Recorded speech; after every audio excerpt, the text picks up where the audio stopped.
Oke, baiklah. Assalamualaikum warahmatullahi wabarakatuh. Perkenalkan, nama saya Iklim Rizkina Mubarok Prodi Pendidikan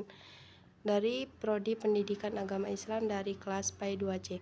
Saya di sini akan mereview tentang manajemen pembelajaran.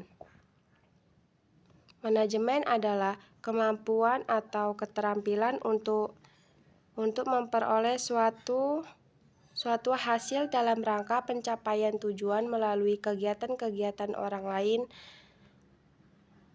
dan dikatakan oleh Bedjo Siswanto bahwa manajemen adalah seni dan ilmu dalam perencanaan, pengorganisasian, dan pengendalian terhadap orang-orang dan mekanisme kerja untuk mencapai tujuan yang telah ditetapkan. Menurut Hani Handoko mengemukakan bahwa manajemen adalah bekerja dengan orang-orang yang menentukan, menginterpretasikan, dan mencapai tujuan-tujuan organisasi dengan pelaksanaan fungsi-fungsi perencanaan dan pengorganisasian, penyuluhan, personalia atau kepegawaian, pengarahan, dan kepemimpinan dan pengawasan.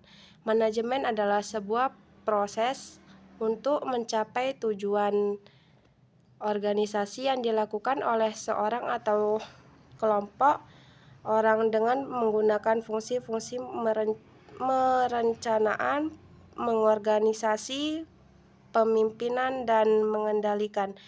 Kartini Kartono mengemukakan bahwa manajemen dapat disebut pula sebagai pengendalian suatu usaha, yaitu merupakan proses pendelegasian atau pelimpahan wewenang kepada beberapa penanggung jawab dengan tugas-tugas kepemimpinan dan proses pergerakan serta bimbingan pengendalian semua sumber daya manusia dan sumber material dalam kegiatan mencapai sasaran organisasi.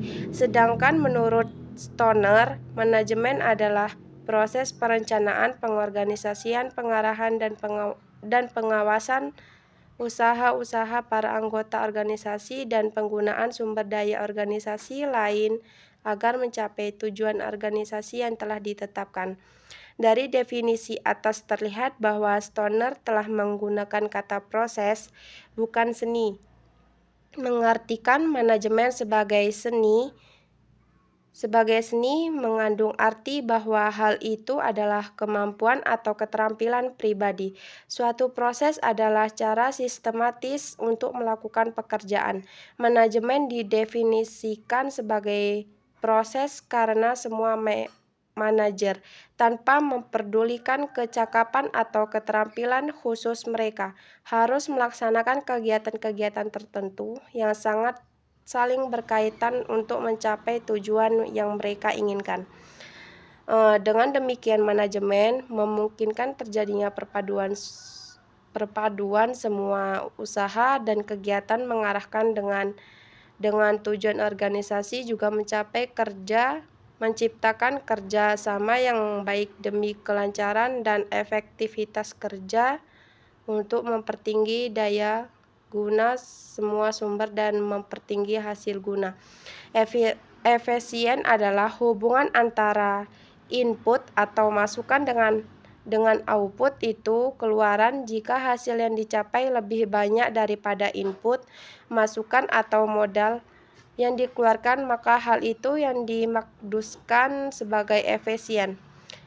Manakala sebagai manajer memanfaatkan sumber daya masukan seperti uang, orang-orang, dan peralatan dapat dihemat atau diminimalisir untuk mencapai suatu tujuan merupakan hakikat efisien. Sementara efektif adalah pencapaian aktivitas-aktivitas secara sempurna atau sesuai tujuan yang akan dicapai. Pencapaian tujuan Pencapaian tujuan organisasi atau kegiatan tertentu berkaitan dengan tingkatan atau aktivitas. Dari beberapa pendapat di atas, maka dapat diambil dari kesimpulan bahwa manajemen adalah suatu proses untuk mencapai suatu tujuan dalam organisasi dengan melakukan kegiatan-kegiatan dari fungsi utama yaitu perencanaan, pengorganisasi, pemimpin, dan mengendalikan. Sehingga usaha kegiatan tersebut mencapai sasaran atau tujuan yang telah ditetapkan dalam mengembangkan mutu organisasi. Dan ada juga fungsi manajemen. Yang pertama, menurut Hani Handoko mengemukakan bahwa fungsi manajemen yang paling penting adalah planning, organizing, dan staffing. Staffing, leading, dan controlling kegiatan-kegiatan organisasi. Selanjutnya, beliau menjelaskan secara mendetail bahwa perencanaan adalah memilih atau menetapkan tujuan-tujuan organisasi, penentuan strategi, kebijakan, proyek, program, prosedur, metode sistem, anggaran, dan standar yang dibutuhkan untuk mencapai tujuan.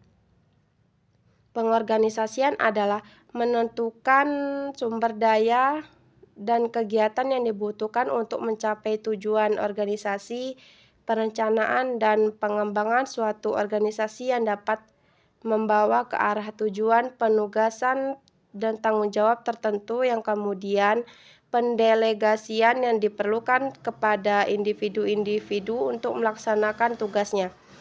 Penyusunan personalia adalah menarikan pelatihan dan pengembangan serta penempatan dan pemberian orientasi para karyawan dalam lingkungan kerja yang menguntungkan